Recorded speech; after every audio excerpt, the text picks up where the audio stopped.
Que alegria estarmos aqui novamente com essa proposta de fazermos reflexões sobre a vida à luz do Espiritismo, na condição de trazermos o Evangelho de Jesus para perto dos nossos corações, das nossas reflexões e das nossas vivências diárias.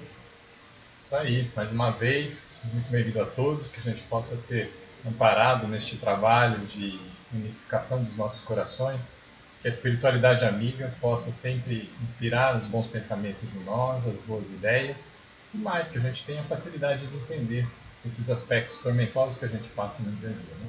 Hoje a nossa proposta é fazer considerações sobre o capítulo 27 do Evangelho segundo o Espiritismo, né? O que vai tratar do pedir e obtereis. A gente separou aqui a lição, a ação da prece, um trecho, transmissão do pensamento. A prece é uma evocação mediante a qual o homem entra pelo pensamento em comunicação com o ser a quem se dirige. Pode ter por objeto um pedido, um agradecimento ou uma glorificação. Podemos orar por nós mesmos ou por outrem, pelos vivos ou pelos mortos. As preces feitas a Deus escutam-nas os espíritos incumbidos da execução de suas vontades. As que se dirigem aos bons espíritos são reportadas a Deus. O Espiritismo torna compreensível a ação da prece, explicando o modo da transmissão do pensamento.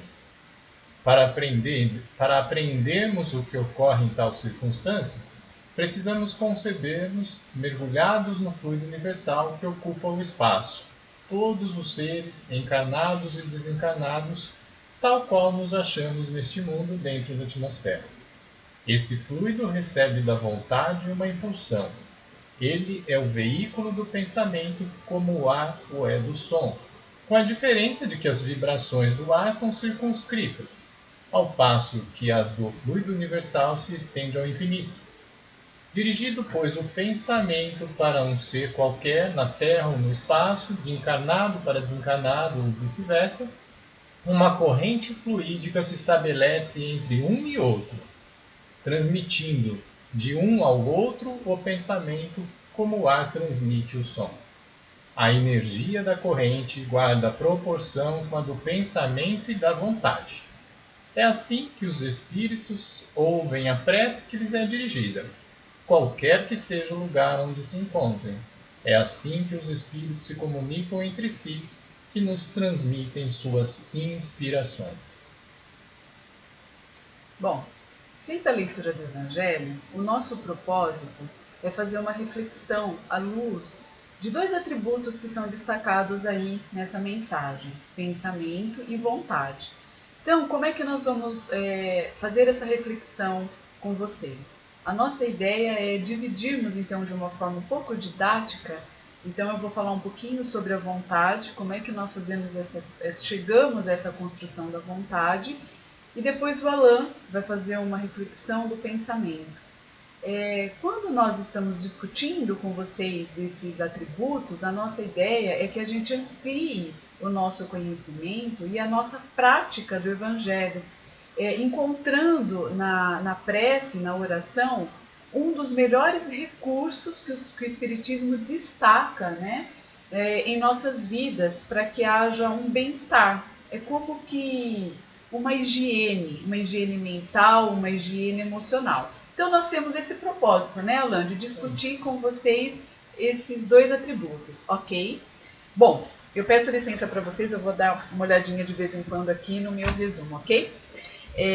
Bom, todos nós sabemos que nós reencarnamos, é um dos princípios básicos que a doutrina nos coloca, tá? E o objetivo da reencarnação são os nossos ajustes, né? Os ajustes para que a gente possa estar mais alinhados às leis divinas.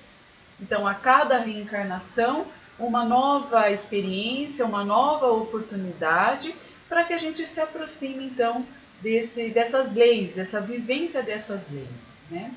O propósito, então, de cada reencarnação é a nossa evolução. Ela é um processo educativo, ou seja, um processo, a gente entende que é algo que acontece num tempo. Tá? O tempo para nós espíritas é muito importante.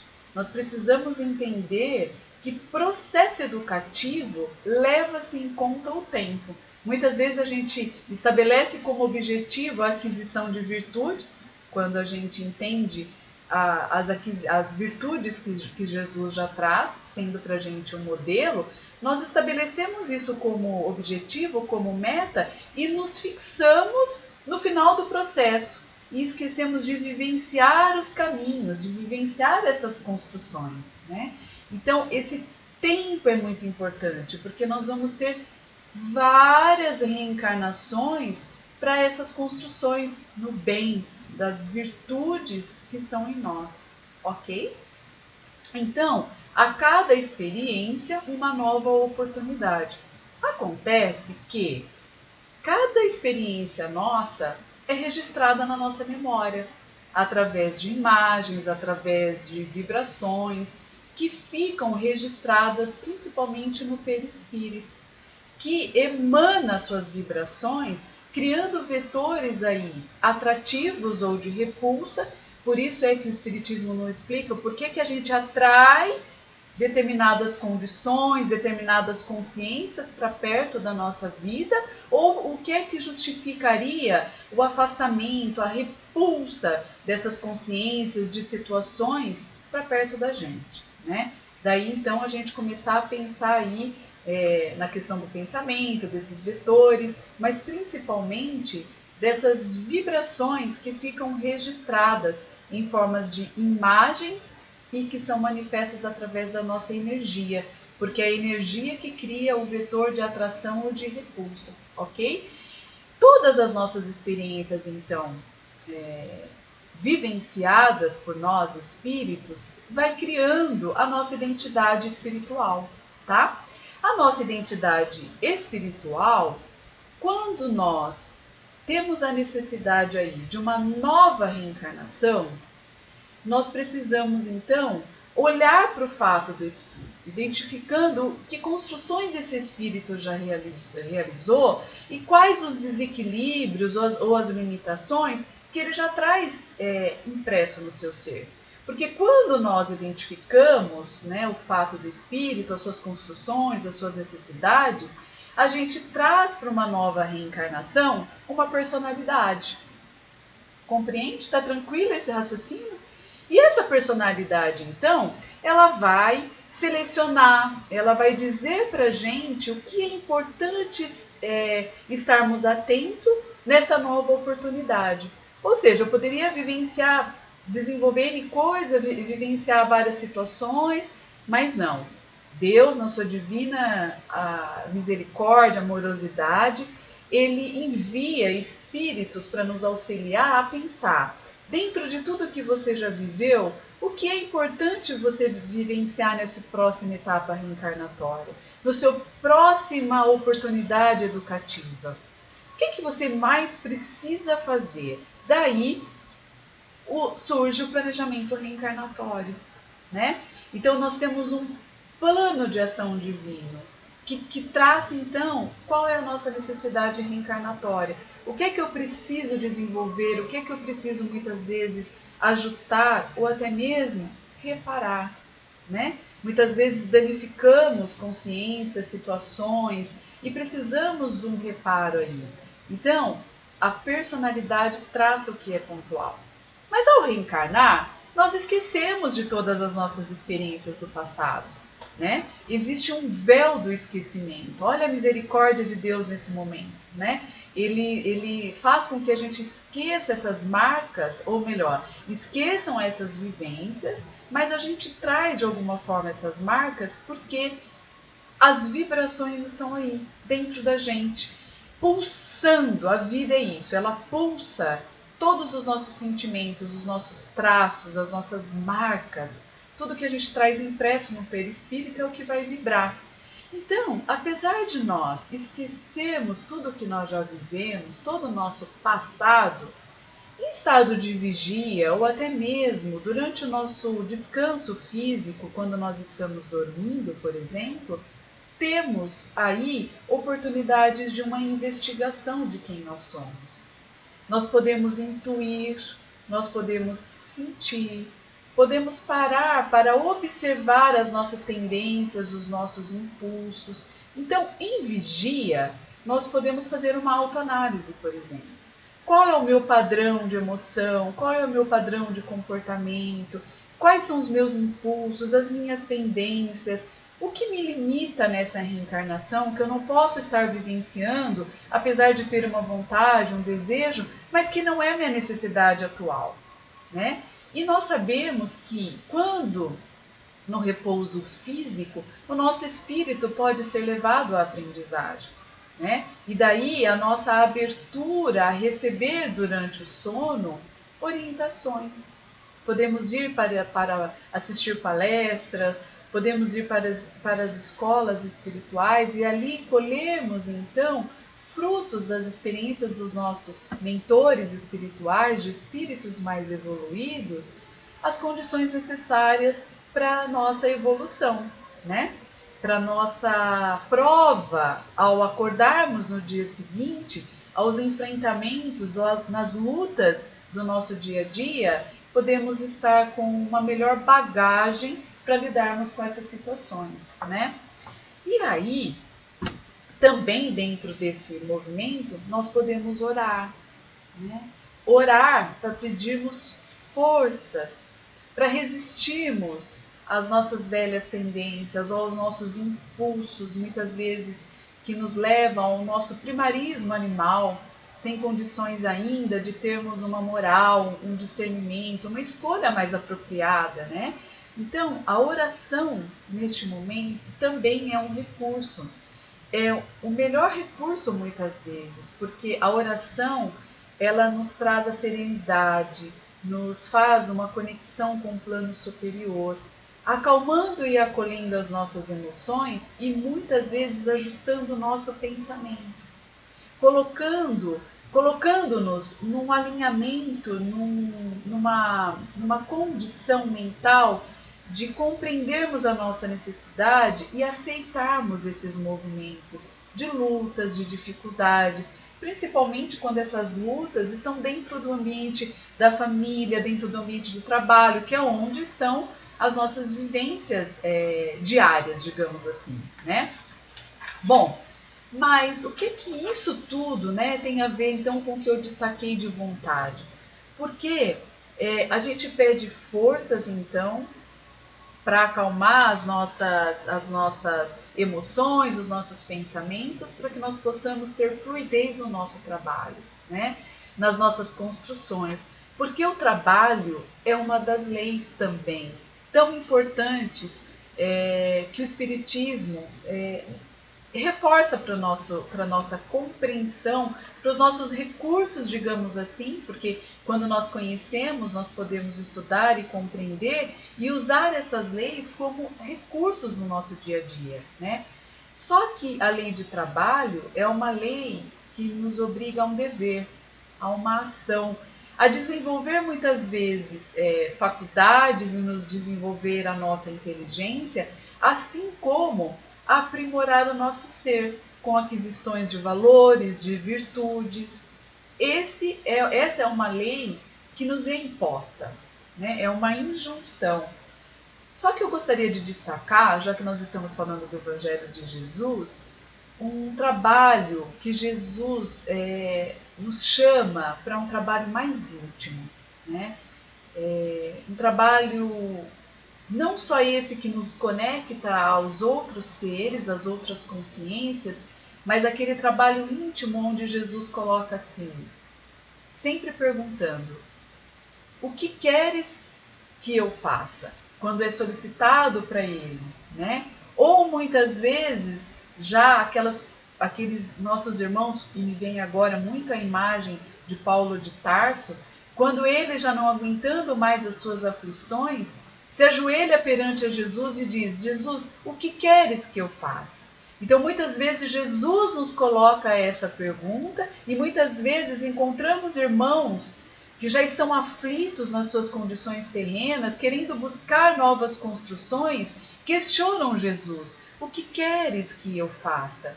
E essa pergunta me cala na intimidade sobre a vontade. Porque somente quando nós estamos interessados em novas construções, somente quando temos vontade é que podemos avançar. Ninguém vai fazer o trabalho para nós do que cabe a nós construirmos, né? E eu destaco aqui a vontade como o atributo que mais fala sobre a maturidade e a construção do ser. Porque a maneira como nós oramos, o que nós estamos pedindo à espiritualidade amiga, ao nosso anjo protetor, o que nós estamos pedindo a Deus, ou que, como na mensagem que o Alan leu do Evangelho, que a oração não é só pedir. O que nós estamos contemplando, o que nós estamos pedindo, o que nós estamos agradecendo, fala muito do que nós somos na nossa intimidade. Porque se nós estamos, e me vem agora a imagem daquele discípulo tão próximo de Jesus, Simão Pedro, que sempre pedia, na sua imaturidade ainda, sempre pedia a Jesus, ou até mesmo a sua sogra, questionava a Jesus, uma condição de vida material melhor. E Jesus sempre com aquela calma dizia, talvez não seja esse os caminhos, e fazia no processo reflexivo Simão Pedro pensar no que ele deveria pedir. Quando nós contemplamos, olhamos para fora, o que nós destacamos da natureza e do mundo? São as guerras, as dificuldades, a política, ou nós olhamos para o amanhecer de cada dia e o anoitecer, nos mostrando, indicando um ciclo natural de um tempo que é limitado por dia e noite. Quando o sol aparece, compreendemos o dia. Quando a lua surge, compreendemos aí então a noite. Quando o sol surge, nos movimenta então energia de ação. Quando a lua surge, o chamado é introspectivo para que a gente busque no silêncio a meditação. O que é que nós temos contemplado? Então, a vontade para nós é um atributo que fala muito da nossa maturidade, do que é que o nosso ser tem construído em cada reencarnação, porque a gente vibra tudo isso. E quando a gente fala em vibração, a gente entra no outro atributo que é do pensamento. E aí quem vai explanar o pensamento é o Alan com vocês. Eu penso que seja talvez relevante a gente fazer uma abordagem um pouco mais prática em relação ao pensamento, né? O conceito último fala muito clara, né? A questão da vontade. Eu adorei se você colocou, né? Que a vontade expressa a maturidade do espírito. Aí eu me recordei quando você estava falando lá, né? A gente pode aproveitar melhor as oportunidades do repouso do corpo para ser conduzido a um crescimento espiritual, participando de trabalhos ou palestras. Eu me recordo que eu assisti algum vídeo, agora eu lamento por não lembrar de quem é para fazer a justa referência, mas a pessoa colocava assim, não adianta antes de você se deitar, fazer uma oração e dizer que eu seja conduzido para grupos de estudo ou assistir palestras, se durante o dia todo você ficou vibrando, pensando em prejuízo, em materialidade, em situações outras incompatíveis com essa proposta agora de ao se deitar, né? Então, essa vontade, ela não é do momento, mas ela é do dia como um todo, né? Ela expressa a maturidade do espírito de fato ao longo de uma constância, e não só do episódio do momento que é mascarado, né? Seria uma máscara, mais uma das máscaras que a gente tivesse.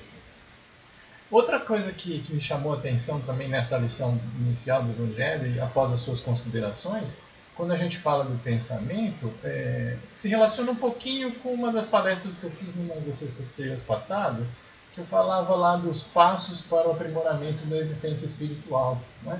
E ali a gente colocava sobre o alimento do corpo, o alimento do espírito, o exercício do corpo, o exercício do espírito. E aí você coloca de uma forma muito clara que o pensamento ele é uma necessidade, ele é um atributo do espírito, mas ele precisa ser exercitado. Não é? Ele precisa ser, não digo contido, mas educado, né? Por força dessa vontade que você colocou e que reflete a maturidade do ser. Aí eu pincelando aí, como a gente conversava há pouco, nesse espaço aí de tempo em que a gente está nessa nova experiência aí, onde se propaga a necessidade do recolhimento nos nossos lares, limitando a atividade social nas casas espíritas, no comércio em geral, a gente tem acompanhado aí redes sociais, televisão toda hora, dizendo da dificuldade que é a família ficar em casa, né? E propõe as necessidades do corpo, né? Então fala lá de controlar a alimentação, para que as ansiedades não sejam descontadas no excesso de alimento. Ainda hoje vi uma reportagem, não só o excesso de alimento, mas mais danoso ainda, o excesso de bebidas alcoólicas e tudo mais, o desconforto. Aí fala, precisa se exercitar, a gente precisa fazer exercício, aí estão mandando levantar litro de leite, né? Já que não pode ir para academia. Já que não pode ir para academia, vamos nos exercitar com o que temos em casa, né? Fala das atividades com os filhos, é necessário deslocar um tempo das suas atividades para os filhos, dar atenção, propor jogos, propor a reunião familiar. Mas ninguém fala, né, pelo menos nos grandes veículos de comunicação, da necessidade de exercitar o pensamento, né? E um dos grandes recursos que o Espiritismo nos revela, na verdade não nos revela, não, nos relembra, é a atividade do Evangelho do Lar. Cristo, você mencionou Pedro, né, mencionou da casa dele, da sogra, foi lá o que inaugurou o Evangelho no Lar. E a gente vai encontrar na obra Os Mensageiros uma lição que mostra de uma forma muito didática e clara o que acontece durante o Evangelho do Lar, a eficácia desse Evangelho no Lar, e que nos faz pensar, nos faz ver como que isso exercita os nossos pensamentos. Para quem teve a oportunidade de ler ou ainda não se recorda, a gente vai lembrar que o André Luiz está numa missão na crosta da Terra e vai visitar uma casa simples, onde uma viúva, a Isabel, e seus 3 filhos, no horário de costume, se reúnem para o Evangelho do Lar. Aí o André menciona a naturalidade com que aquela família iniciava os preparativos do Evangelho no Lar, mostrava o quanto habitual aquilo já era um hábito adquirido daquela família.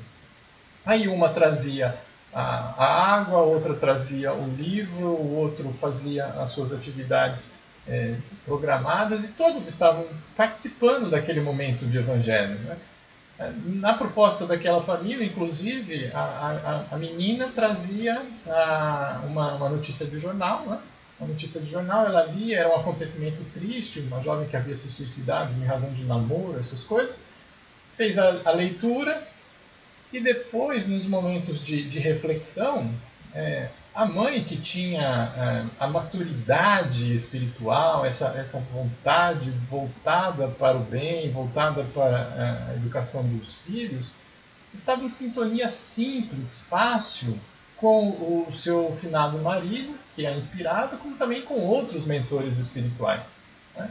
E inspiraram para ela a abertura do Novo Testamento, caiu numa passagem que falava lá da semeadura do grão de mostarda no seu próprio terreno, e inspirava a melhor compreensão daquela passagem e da leitura que a garota havia feito em relação à notícia do jornal que havia sido lida e em relação às propostas do Espírito, né? Então, perceba que naquele momento em que a família está reunida, só é possível uma eficácia, por assim dizer, de aproveitamento daqueles instantes do Evangelho, porque os pensamentos deles estavam voltados e educados para aquela proposta, né? Então, quando nós temos a condição de manter um padrão de pensamento elevado, a nossa companhia vai ser caracterizada por um padrão igualmente elevado, né? E a inversa também é verdadeira. Quando mantemos pensamentos que são mesquinhos ou são desequilibrados, nós vamos gerar uma atmosfera espiritual compatível com isso, né? E aí pode levar, inclusive, a um ciclo vicioso, né, em que o espírito acaba se auto-influenciando por essa energia negativa. Então, quando a gente fala de cuidar dos pensamentos, não existe algo tão místico a se fazer. Cuidar dos pensamentos é eficácia prática do dia a dia. As nossas atividades do dia a dia, como as fazemos, vão dizer da qualidade dos nossos pensamentos. Então você pode... Essa semana de recolhimento aqui em casa é bem interessante, né? Porque as tarefas estão distribuídas, cada qual com as suas atividades, e eu estou vendo que eu sou um dos que mais estão prevenidos em relação à não contaminação pelo vírus. Por quê? Porque dizem que o remédio melhor é lavar as mãos, né? Então eu estou lavando tanta louça aí que é uma beleza, porque minha mão sempre está purificada. Por quê? Pelo detergente, né? Que lava as panelas. Mas, brincadeiras à parte, isso é uma realidade. O trabalho proporciona ao espírito a sua purificação. Sim. Não é? De uma forma... olha que meditativo é o recolhimento, né? Então, você lavando uma louça, você pode estar em sintonia com bons espíritos. Agora, se você lavar a louça dizendo, ai, que ódio, eu detesto panela, nossa, por que tanta gordura, por que a gente precisa comer? Não que aqui em Gaça tenha alguém assim, né? Mas, que padrão de pensamento você tem? O exercício do pensamento é ditado, então, nas pequenas coisas, no nosso dia a dia. Sim. Não é? Então, são coisas que me fazem pensar agora. Acho que é por aí, né? Sim, sim. É uma construção desse pensamento, né? Dessa vontade. Então, o que a gente destacou, né, no Evangelho, segundo o Espiritismo, volta aquela imagem da prece inicial, Alan, por favor. E o que a gente destaca, então, né, o Alan já até sobre esse grifo é dele, né, mostrando, então, esses atributos do pensamento e da vontade. Né? Então, a energia da corrente, ela guarda proporção com o pensamento e a vontade. O que nós estamos pensando, qual que é a nossa vontade, precisamos fazer essa investigação, né? Qual é o meu desejo quando eu faço esse pedido a Deus? O que está por trás desse meu pensamento é uma lamúria, é uma lamentação, ou realmente é um passo que eu quero dar que me impulsionará para frente, né? Em novas decisões, em novas construções, em uma maneira diferente de olhar para a vida ou para as coisas que estão me acontecendo, né? Então, esses dois atributos é o que a gente destaca, né, para vocês, então, nessa nossa reflexão, para que a gente possa ficar atento.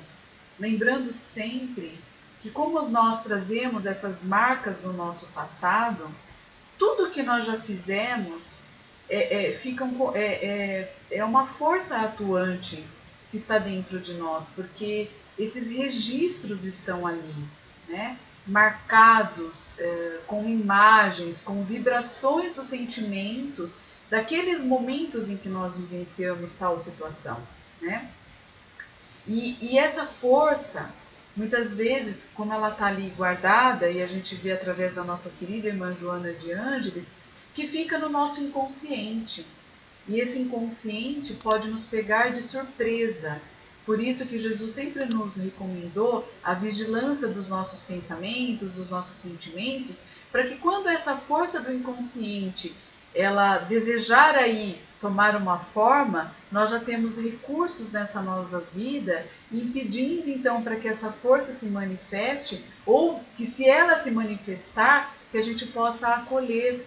Porque são histórias muitas vezes que precisam ser ressignificadas, revividas, reparadas, para que haja aí uma libertação nossa, do nosso passado, do nosso inconsciente, e que nós possamos de uma forma agora mais livre dessas amarras, desses emaranhados do passado, fazer então, construir novas histórias, virar a página, como diria o poeta, né? E a gente já pode caminhar então, né, Alain, para a nossa reflexão final, trazendo aí mais uma obra dentro da nossa doutrina já que nós estamos aí prestes a iniciar, né, a lembrança do aniversário de Chico Xavier, né, esse grande médium, que coloca então no livro Pensamento e Vida, um livro belíssimo, e Emmanuel então, através da psicografia, nos coloca. Falando da oração, tá? Capítulo 26. A vontade que ora tange o coração que sente, produzindo reflexos iluminativos através dos quais o espírito recolhe em silêncio, sobre a forma de inspiração e socorro íntimo, o influxo dos mensageiros divinos que lhe presidem o território evolutivo, a lhe renovarem a emoção e a ideia, com que se lhe aperfeiçoa a existência. Dispomos na oração do mais alto sistema de intercâmbio entre a terra e o céu. Pelo divino circuito da prece, a criatura pede o amparo do Criador e o Criador responde à criatura pelo princípio inelutável da reflexão espiritual, estendendo-lhe os braços eternos, a fim de que ela se erga dos vales da vida fragmentária para o cismo da vida vitoriosa. Linda reflexão, né? Então nós encerramos o nosso momento aqui, trazendo então para vocês essas reflexões, para que a nossa vida, o nosso dia a dia, possa ter recursos que o Espiritismo nos oferece quando coloca luz no Evangelho de Jesus, fazendo com que seja compreensível a vivência amorosa desse nosso irmão. Né, Alain?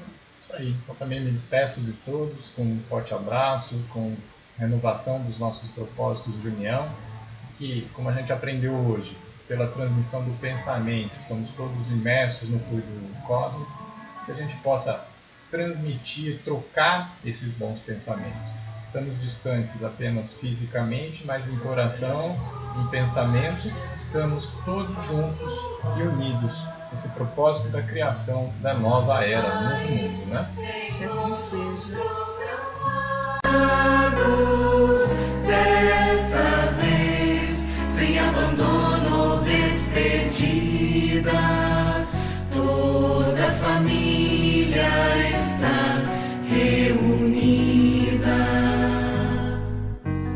Afeições que o tempo não apagou, a vida é eterna e eterno é o amor. Um lar sobre a rocha, há para nós um plano de amor, um caminho redentor. Se o passado se projeta no presente, com seus vícios e equívocos, se as sombras da ilusão e da discórdia nos ameaçam, aprendamos a orar juntos.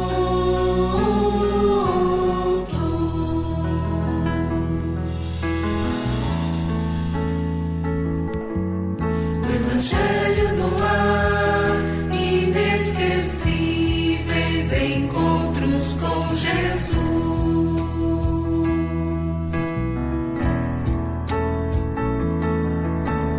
Fonte de eterno estímulo e fortalecimento, busquemos na prece a inspiração e o amparo, no diálogo o ajuste e o entendimento.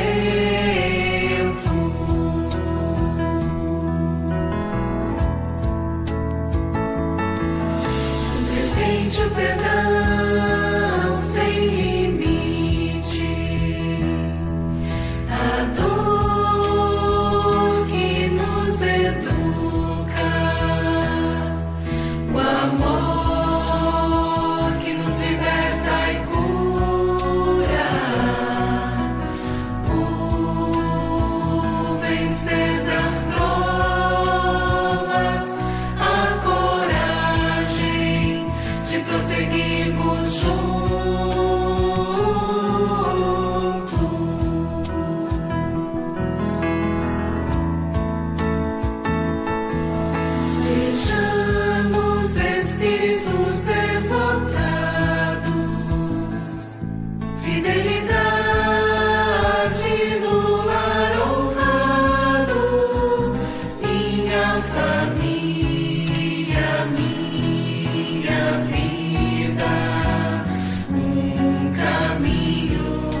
Abençoa, Jesus, o nosso lar, todos os lares, minha família, minha vida, um caminho redentor,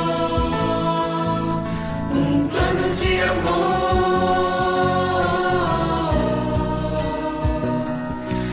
Abençoa, Jesus, o nosso lar, todos os lares, minha família.